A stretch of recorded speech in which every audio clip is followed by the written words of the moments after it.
Saludamos a la senadora María Fernanda Cabal del Centro Democrático.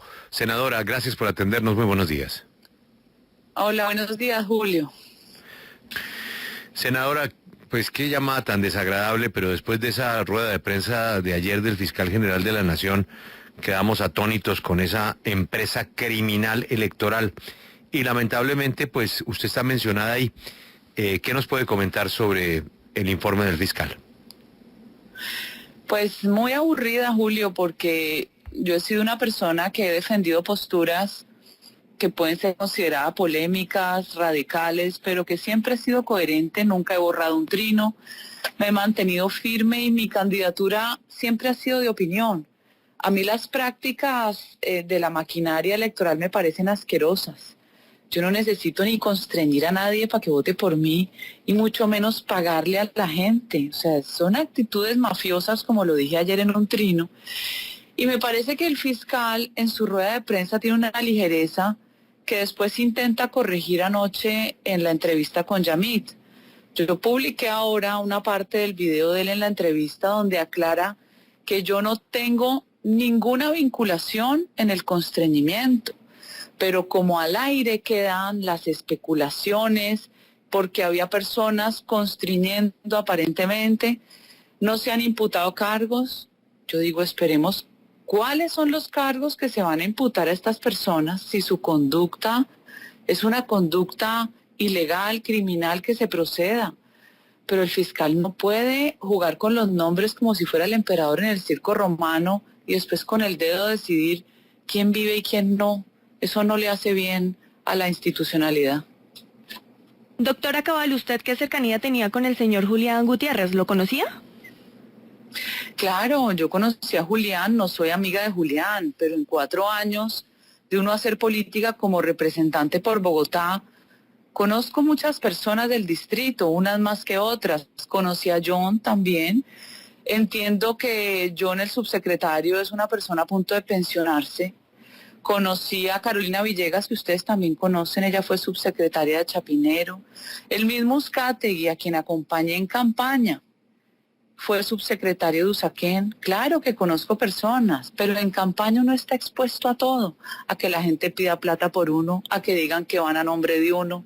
Entonces a mí esto me sorprende y me produce una desazón enorme, porque no es posible que después de 4 años de hacer oposición férrea a un gobierno implacable, ahora resulte que nosotros somos los de la maquinaria y los que tenemos capacidad de quitar y poner funcionarios.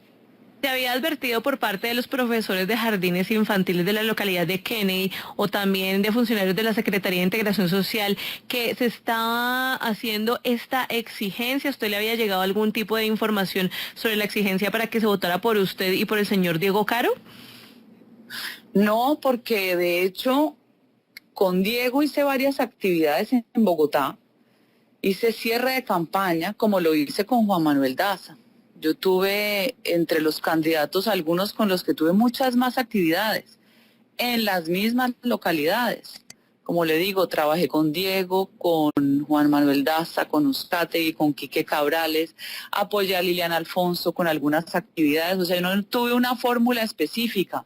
Yo trabajé con muchos. Entonces, lo que ellos hagan o lo que ellos hicieron, tienen ellos que responder. No conozco nada de profesores, no sé qué han dicho, pero aspiro que el fiscal salga con una investigación seria, ¿no? Doctora, cuando usted se enteró que estaban exigiéndole a profesores de jardines infantiles que votaran por usted, ¿cuál fue esa primera reacción? Lo que pasa es que me enteré ayer con la rueda de prensa del fiscal. Cuando el fiscal finalmente me nombra al decir que mi fórmula era Diego, inmediatamente viene el linchamiento mediático, que es inaudito. Es inaudito porque él no puede vincular personas que no tenemos absolutamente nada que ver fuera de hacer campaña en todo el país. Lo que hagan las personas como su conducta propia, si es ilegal, póngalos a responder.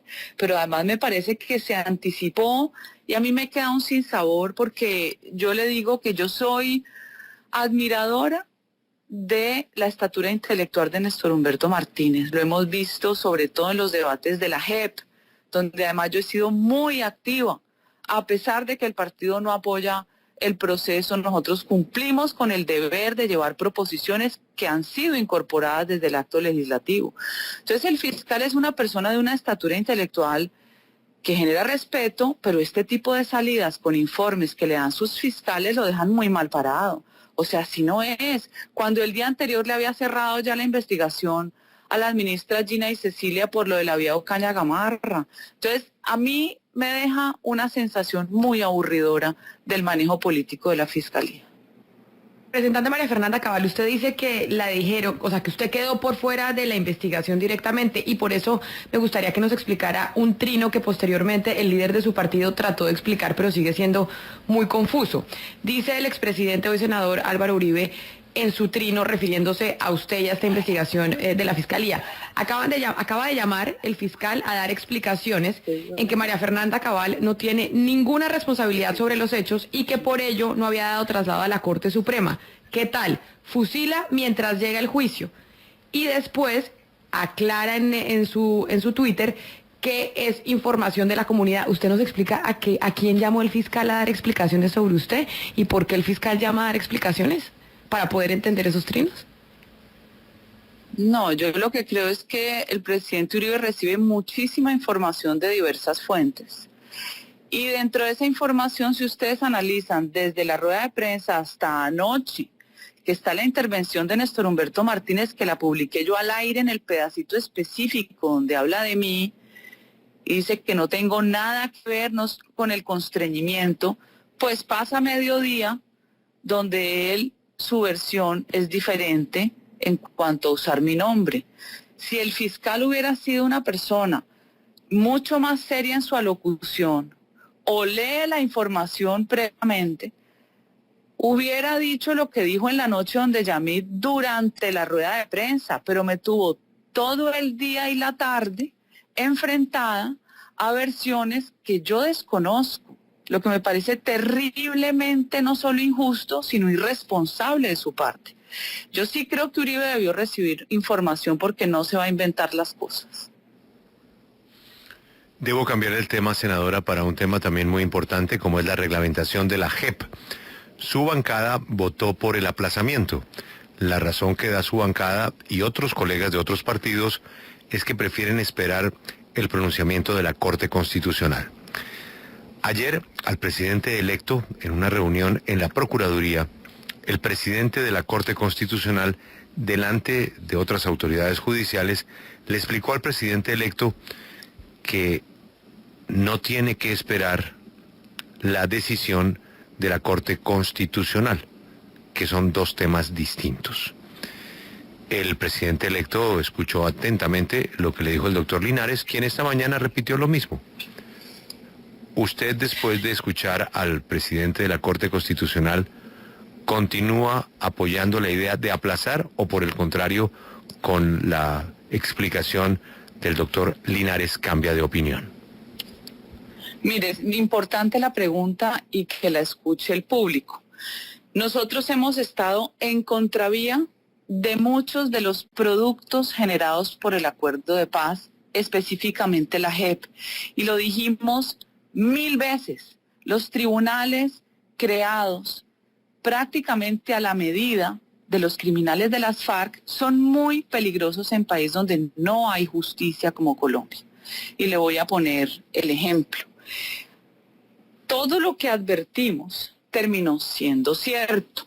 Desde el acto legislativo previo, nosotros, a pesar de no compartir el tener una jurisdicción especial por fuera de la estructura ordinaria, nosotros contribuimos con nuestra obligación de congresistas a generar aportes a algo que yo considero un pequeño monstrico. Ese pequeño monstrico, creación de estos acuerdos de paz, dentro de lo que nos exhiben, nosotros hicimos proposiciones absolutamente certeras y válidas, y ustedes lo pueden comprobar con el mismo ministro del Interior. Ahí quedaron incorporadas propuestas mías. Por ejemplo, cualquier prueba sobreviniente o no tenida en cuenta en una sentencia en la justicia ordinaria podía ser revisada. Adicionalmente, cuando pasa el acto legislativo y empezamos la reglamentación, una de las personas, si no la más activa en Cámara con las proposiciones he sido yo. Me he sentado en las subcomisiones, tengo un equipo de trabajo extraordinario y lo único que he defendido es garantías judiciales para cualquiera, sea guerrillero o sea miembro de la fuerza pública. Porque nos encontramos con unos contenidos reglamentarios, Julio, donde no había términos procesales, donde los escenarios para la controversia no eran certeros y donde la controversia de la prueba se volvía un circo donde usted podía meter el análisis de contexto de lo que le diera la gana, y usted sabe que el contexto es de quien lo construye. Todo eso se logró. ¿Por qué quiero darle esta aclaración? Porque nosotros hemos contribuido a mejorar algo que no nos gusta como deber de congresistas. Ahora, la pregunta que usted me hace también me genera dudas, porque el magistrado Linares dice que no es necesario, pero hay otros magistrados como José Gregorio Hernández o como otros constitucionalistas como José Gregorio Hernández, ex magistrado de la Corte, o como Charri, que es un abogado constitucionalista, que dicen lo contrario, que dicen que la trazabilidad y el orden es que pase por el control constitucional primero, porque estamos reglamentando de pronto artículos que se van a caer. Entonces, que se pongan de acuerdo. Vivimos de choque de trenes en choque de trenes porque no hay unificación de criterios y no hay unificación jurisprudencial. Para mí sería mejor que pasara el control constitucional. Pero, doctora Cabal, aquí escuchamos ayer al doctor Hernández y a otros constitucionalistas. Esas son opiniones muy respetables, pero le estoy hablando del actual presidente de la Corte Constitucional, que tiene la vocería de la Corte Constitucional. Hoy habló a nombre de toda la Corte Constitucional y así lo dijo. Así es de que si usted piensa que se debe aplazar, por eso le pregunto, debe tener otras razones respetables, pero esa, según la Corte, de hoy, no es motivo. Claro, Julio, el problema de este país es que las Cortes, con sus miembros, no siguen el rigor jurídico adecuado, y cuando usted termina viendo quién fue el que hizo elegir a A o a B, termina todo esto relacionado con política, y es lo que le ha restado seriedad a la estatura judicial institucional de Colombia. Entonces me dice, hay que seguir porque Alejandro Linares es el presidente de la Corte y por encima de él no hay nada. Se equivocan. El orden de las cosas es que ellos han debido ya sacar la sentencia de constitucionalidad y decidir qué se queda y qué no. Y para terminarle le quiero decir una cosa que es la que más me preocupa de la JEP.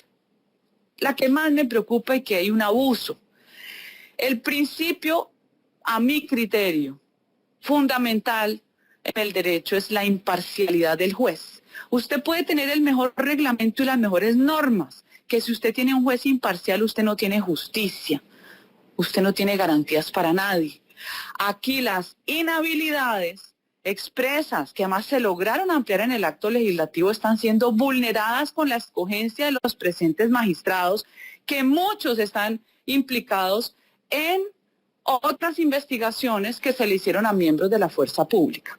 ¿Qué garantía tiene un soldado de ir a la JEP, o un coronel, o un mayor, si la persona que lo va a juzgar contribuyó a su condena? Eso es una vergüenza, y eso quiero que lo sepa el país, porque la gente se ha callado y no ha dicho nada, y estoy cansada de decírselo al gobierno. Pues, senadora, nos queda claro sus preocupaciones que van más allá de la revisión constitucional, preocupaciones de fondo sobre la estructura y funcionamiento de la JEP y hasta de la nominación de los magistrados a la Corte Constitucional.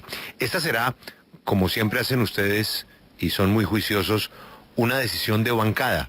En esa reunión para decidir, pues determinan qué hacer. ¿Va a haber una reunión? ¿Cuándo será esa reunión? Para saber si ratifican su posición o ya está ratificada la posición de que siguen pensando que lo conveniente es aplazar. Nosotros teníamos ratificada la decisión de que lo conveniente era aplazar por el orden lógico de las cosas. Si hay alguna nueva información, seguramente se los haremos saber, Julio. Es la senadora María Fernanda Cabal del Centro Democrático a propósito de la JEP y a propósito de la Fiscalía y la máquina criminal electoral denunciada por el doctor Néstor Humberto Martínez. Senadora, gracias por atendernos y bueno, que gane su Ronaldo.